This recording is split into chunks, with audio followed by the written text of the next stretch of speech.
Right. Pava paita bgadingo panapa. Pari kupisa ende pari hot. Ndadzoka I am back kungemsana. Panapa ndikusangana na Mini Baloi. Uyu anova mukadzi wa Vice President Consultancy Chiwenga.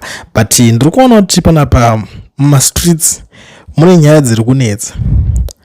But one thing that I like about Mini is that haasi munhu wekuti anoita zvinhu zvake zvine loud stereki. Munhu wekuti iye anenge achikuita zvinhu zvake peacefully achingozviraramira upenyu hwake, especially manje family manje these days yapa ma1 pakuti pane zvinhu zvavanenge varonga vari kudhenikwa kana kuti life yavo vari kuita iri kutorondwa yotanga kuanalyze yotanga kuteerwa. Like recently zvakaitika baba wanga wataura wari kuchechi wachiparidzirawo vamwe vanhu vemuchechi kuti aiwa Hezekiya akazodai akadai ikaita nyaya ikaita noise. But panapa pane imwe futi yabva yasumuka iri kuita noise ende vanhu vane the way yavari kuinterpreta this issue ende tabva taona kuti aiwa it is very important for people to analyze nekuti manzwiro anosiyana. Mina shared a certain photo started once upon a time in 2006, 20 years ago, when I was still a major. How time flies. Found this photo in my mom's house and I think it's priceless.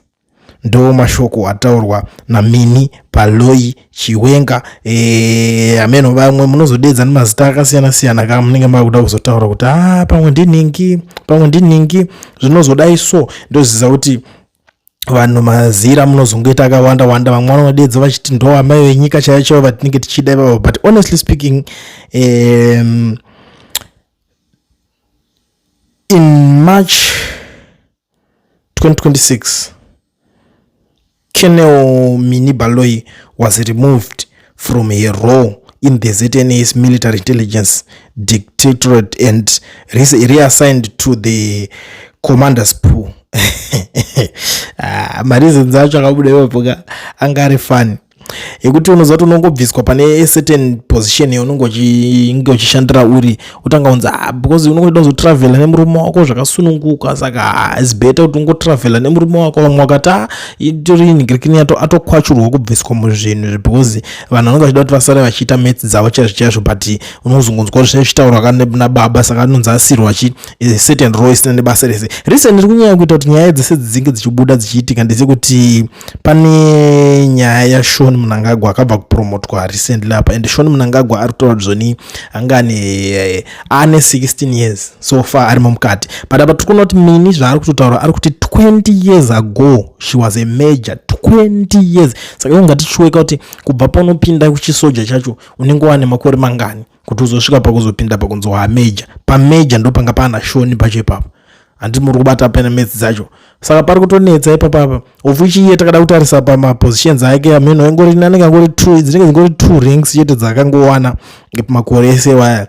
But ndo bato after everything, after hard working nekudidi ndo bachinjwa kwakuiswa ku commander's pool. Imagine. Saka zvinosara zvine vanhu vane ma questions. Itype ipi kweri kuitika iyoyi. Zviri kumboitirwa izvi zvese zvakawanda zvine zvingotaurika but atozviziva kuti nyaya idzodzi dzingoperere pane pangotaurwa ipapo because mangwana tozviziva kuti tichamuka takunzwa dzimwe dzakasiyana. But the good thing is that iye haana chakashata chaangotaura angoshare nevanhu vanenge vachitandara navo semunhu wakataura akati inini zvekuti muzondisa pane social media politics idzi handisi munhu wepolitics. Akazvitaura publicly. Maybe she was afraid of something but iye antaura kuti basa rake nemapositions aanenge ainawo hazvimubvumidze chero angazviti anozvida kana kuti kuita sei position haimubvumidze. Ende chimwe chinhu chaanenge achiningirina because there was this guy Temba Mliswa aitaura kuti zvoni Chiwenga achiri kutemba mukadzi wake nekuti ndiye achiri ikoko saka mukadzi wake anofanira kubviswa ende Chiwenga akazvitaura so many times. But now Temba Mliswa akazvitaura so many times achiti mukadzi waChiwenga anofanira kubviswa paposition iyoyo. Nhasiwo ane dzaasangana nadzo Temba Mliswa dzake mhepo dziri kumusumukira after iye nyaya yake kungoshanda chachingotaura. Let's listen panapa tonzwa kuti ari kunzi unoshandirani Temba Mliswa munhu anenge achimutuma. Asodamudzo Mnangagwa ndiye anotuma Temba Mliswa kuti ataure zviri mupfungwa make. Emasoda Mnangagwa, remember, igwara rakajera kuba, imondi inoshandisa vamwe varume nemari dzekuba. Saka osana Temba mulisiko vasina zvekuita neupenyu hwavo. Varume vaive kuti vanoshandiswa nani naEmasoda Mnangagwa. Pari kupisa. By the way, kune vanga chida kuzotsvaga kuona kuti full clip racho ndiani anga achitaura ndiKerina Mujati. Munongomutsvaga on social media makangoti Kerina Mujati, munonosangana ne full clip racho. Panapa ndazokwanisa hangu kuzoisa rese because of my reasons. Ndingotora pambuda chete tobva tangoodesana ipapa. Saka ari kunzi Temba anenge achitumwa kutaura zvinenge zviri mupfungwa dzemukuru wake. Ende Temba muliswa, for your own information, akatoconfirm akataura kuti iye muning'ina waED Mnangagwa. Ndo zvakabuda achitaura achizivisa mhuri yeZimbabwe achiti even pakafa baba vake ED ndiye akatoenda akatosponsor everything parufu rwacho. Akatoclaim akatoti chero iye wacho paachafa ED ndiye achimuviga. Pakashata. But iye one respond yaari kuzotaura kuti zvoni what is naive is jumping from a random bush and start offering political advice to a man who has been in government and Zim politics since the birth of black majority rule in the country, not counting the liberation war. Secondly, why do you purport I lack personal agents on political issues and can only speaking on behalf of someone? Is that an indictment of your own context, where you are not speaking your mind but driving an agenda on behalf of others too timid to vent their views? Pakashata. Zvinhu zvacho kuti kunenge kwakungochinjana kakuti iwo zvoutaura zvazodai so ende vakomana vacho futi rimwe timu rere rakangodaro ana Temba vacho. Saka anenge asangana nevamwe ana bvanyangu manje vasingazviteereri vasingazvinzwisisi zvinobvunza iwe unongochishandiswa kaiwe muchida kutesta matemperatures. And for sure, pakutesta temperatures, a lot of things is still happening. Pafe chapo zvamwari chaizvo kune zvinhu zvakawanda zvichiri kutoitika nenyaya yezvinhu zviri kuiyoyo yaTemba iyoyo. Because pakanzi mukadzi waChiwenga anofanira kudzingwa basa, because anofanira kudai takabva taona zvichitoitika batodzingwa basa. Tine vamwe the likes of ana Daniel Gargo Daniel Garwe ndakafunga Daniel Garwe ndikakufunga zvinhu anenge achitaura ndikataridza face yake. So amen, it's like only the way munhu wega. Let me tell you something, kudza munofanira kuziva muri weZimbabwe. Ukafamba even muroad ukasangana nemunhu achibvoko chero asina kana one wedra ataura newe, une zvinhu zvinopinda mupfungwa dzako, une zvinhu zvaunofunga. Munhu wese ane zvaanofunga kana akaona munhu, chero asina zvaataura newe, chero musina kana any word ramataurirana, une zvinhu zvinotanga kupinda mubrain dzako zokuti idzi so ndo vamwe vacho vari kubuda vachingorwawo nenyaya dzemahondo anenge achingoitika. But one thing that I want you people to know is that vanhu vazhinji ari kurwa hondo dzisiri dzavo, hondo dzisina chadzinova benefita at the end of the day, kutsvaga mafavors. Kunobvunza mumwe wacho kuti iwe ndikuona uri unyanyorwa hondo dzese zvichidai chori kuzonyanyisa benefita pazviri zvese zvichii, unoona ushaya a good answer chaicho nemusoro younonzwa. But just that because munhu anokuti ndongofarira nhingi nokuti ndiye wangu anozodai so akakuitire chi hazvipindurike because zvinobatika chaizvo panenge pasina. Izvi ndakutaura hangu on behalf of povo imwe yaya yekuti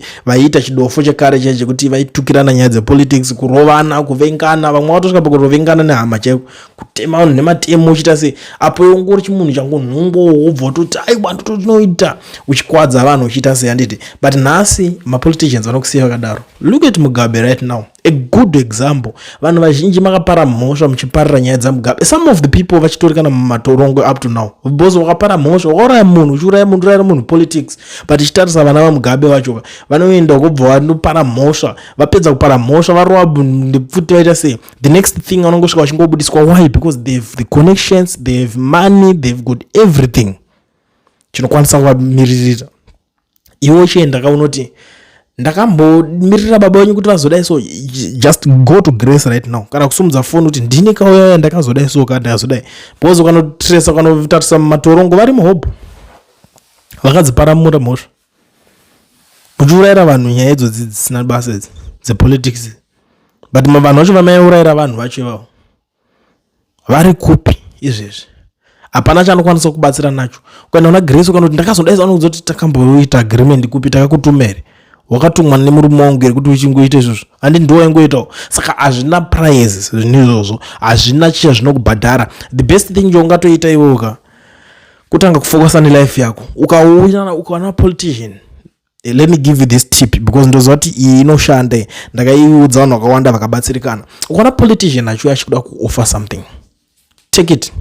Ijika offer tumari nyebedzera kudzungaira, tora tumari tutudye because ndo twega twaringaishandisa, tinenge tuti tumahwems twete. Saka iyo chingorowa arikuda kukuraurai, musazobvuma kuzoramba muchingoitiswa zvinhu zvekupenga. Paanenge atoya tumari vanouya once off, like ipapa vaingojera kuti vakangouya vanhu vozodzoka after 5 years, vakangouya vanhu vodzoka after 5 years.